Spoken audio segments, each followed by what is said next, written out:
Добрый день. Здравствуйте.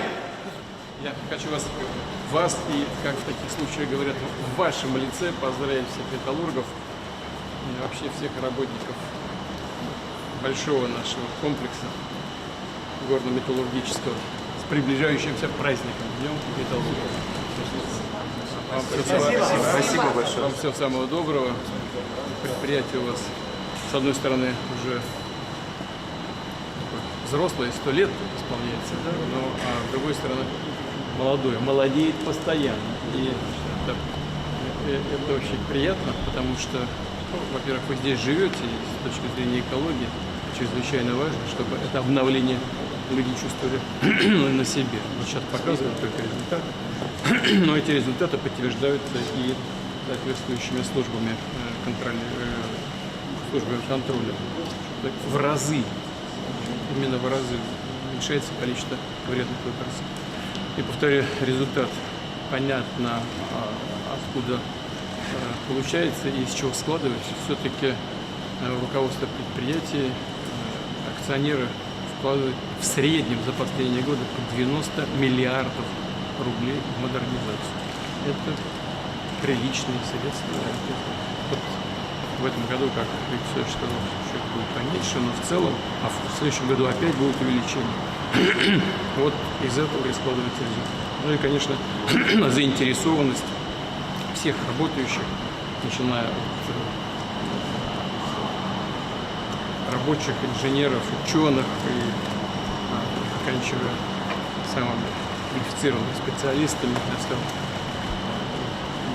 рядовых, так сказать, работников и самых квалифицированных, заинтересованность всех, в том числе акционеров, руководителей предприятий, дает такой результат. Я искренне вас поздравляю с Днем металлурга и со столетием. Спасибо. Спасибо вам, всего самого доброго. Если есть какие-то темы для обсуждения или вопросов, пожалуйста. Здравствуйте, Александр. В первую очередь от всего коллектива хотелось бы поблагодарить вас за внимание к нашему Магнитогорскому металлургическому комбинату. Вы у нас уже не в первый раз. Город наш развивается как комбинат. Хотелось бы узнать ваши впечатления от сегодняшнего визита. Ну, я пока только комбинат посмотрел, правда, мы еще собираемся поехать посмотреть новый. Но с губернатором мы в контакте, в постоянном находимся. Я знаю, как развивается Магнитогорск. Здесь еще будем встречаться с губернатором, поговорим обо всем, и о развитии области в целом, и о Магнитогорске в частности. Ну, надеюсь, что вы это видите, чувствуете.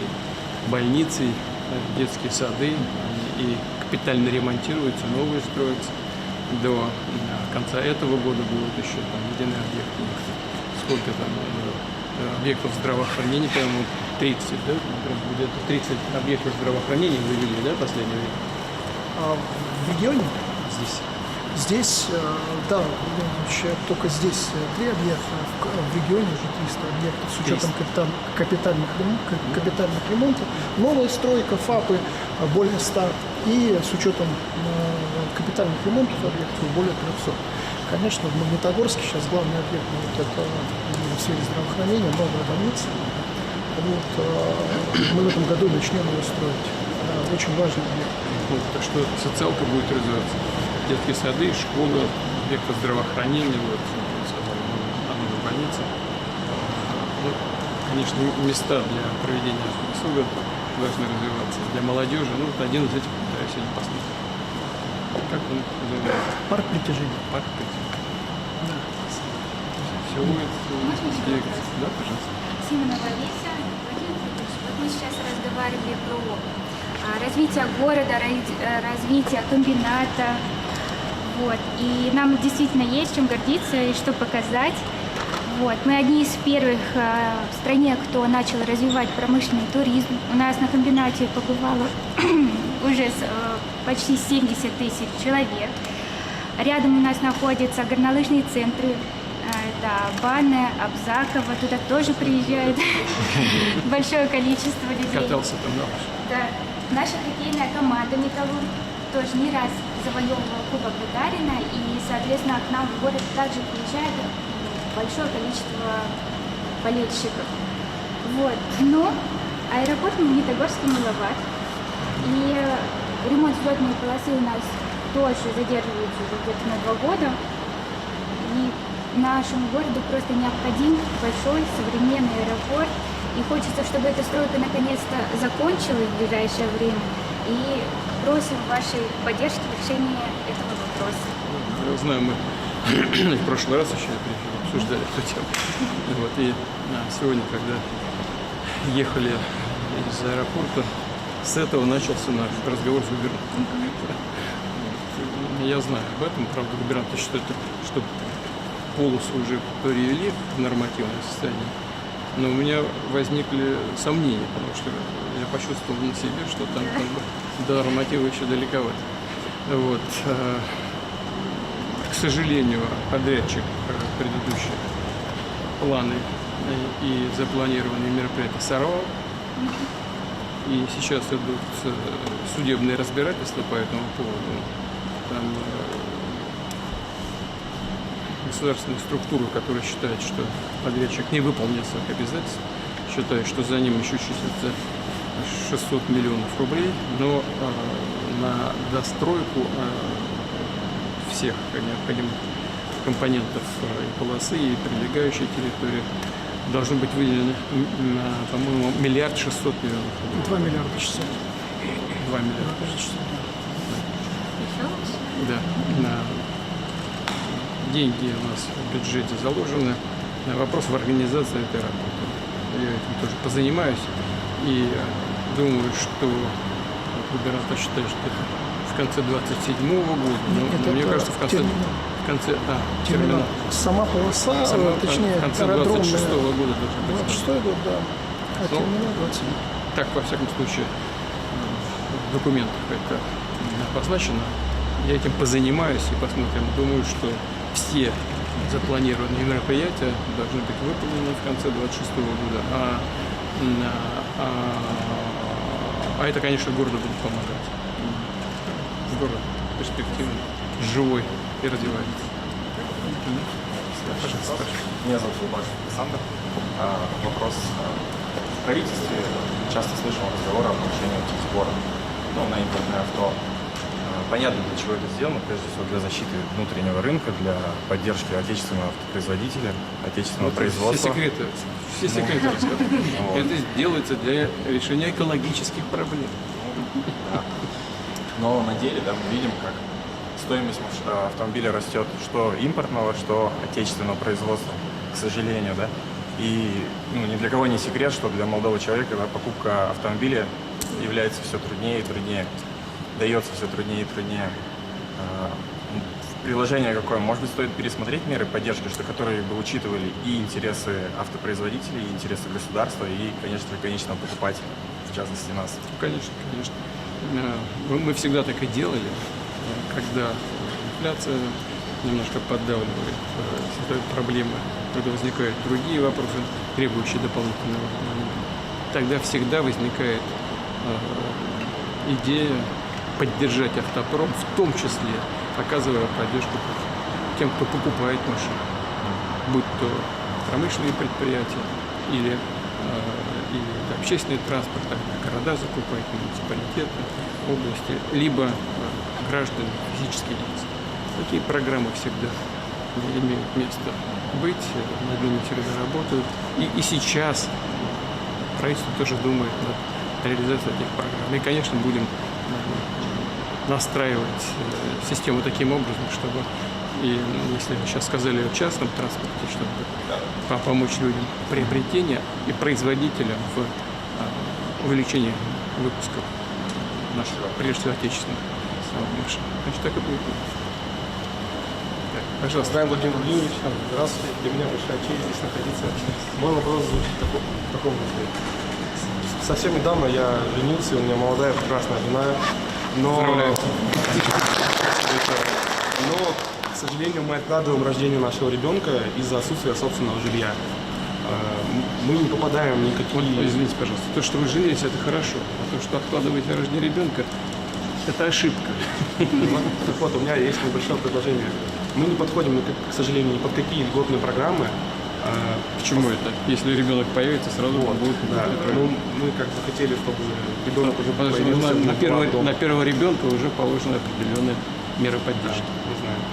Вот предложение такое, вообще возможно ли реально изменить немножко льготную программу «Молодая семья» и выдавать ее, так скажем, авансом молодым парам, но обязательное условие, Вот хитрюга. Еще ничего. Детей еще не родили. обязательное условие, чтобы они родили ребенка в ближайшие 2, 3, 4 года. Ну, надо немножко поработать самому. За что деньги-то платить? Ребеночек появится, тогда государство плечо подставит. Хотя, конечно, если уж сказать честно, так по-серьезному, то тогда нужно признать, что тех мер поддержки, которые сейчас мы наработали, а их много наработано, на самом деле. Самое главное, что мы сделали, это создали единую систему поддержки от рождения ребенка, а даже нет, раньше, от поддержки беременности женщин уже начинаются элементы поддержки, вплоть до 17 лет ребенка. То есть там, я сейчас не буду все это перечислять, но одно вытекает из другого, причем по годам, до 3 лет и так далее, и так далее, и так далее. Вот. Но все равно, я полагаю, что и этого недостаточно, с учетом демографических проблем у нас много. Собственно говоря, так же, как и в любой индустриально развитой стране, где меняются приоритеты, прежде всего приоритеты женщин, по получению образования, потом постобразования и так далее. Первый ребенок у нас появляется у женщин в среднем в 29, уже 28 лет. Немножко подняли ребеночка, так, а потом уже на второго, третьего уже не хватает ни времени, ни сил. Поэтому я так сразу отреагировал. Лучше не ждать ничего, манны небесной, как это. А потом, знаете что? Нет в жизни большего счастья, чем дети. В этом, на самом деле, можно весь смысл жизни. Вот. Спасибо, мы воспользуемся вашим советом. Пожалуйста. Я думаю, что супруга вас поддержит. Пожалуйста, что еще? Все? Здравствуйте, Владимир Владимирович. Меня зовут Астахов Владислав. Все мы, здесь находящиеся, являемся работниками металлургического комбината Магнитогорского. И, конечно, интересует нас будущее развитие этой отрасли. А вот как вы оцениваете развитие и перспективы развития металлургической промышленности? Главное – это повышение привлекательности для привлечения молодежи, то есть молодых специалистов. Но вы знаете, оно становится более и более технологичным. Сейчас мы ходили с руководителями всей компании, и они мне рассказывали. Мне самому стало интересно послушать то, что они говорят. Вроде я и так немало знаю, да? Но когда начинают говорить о том, что сделано, как это выглядит, и вы сами видите, да? И как развивается производство, оно становится все более и более высокотехнологичным. Но когда-то на этом предприятии работало чуть ли не 100 тысяч человек. Да? Сейчас 17 тысяч. Да? А появляются новые производства,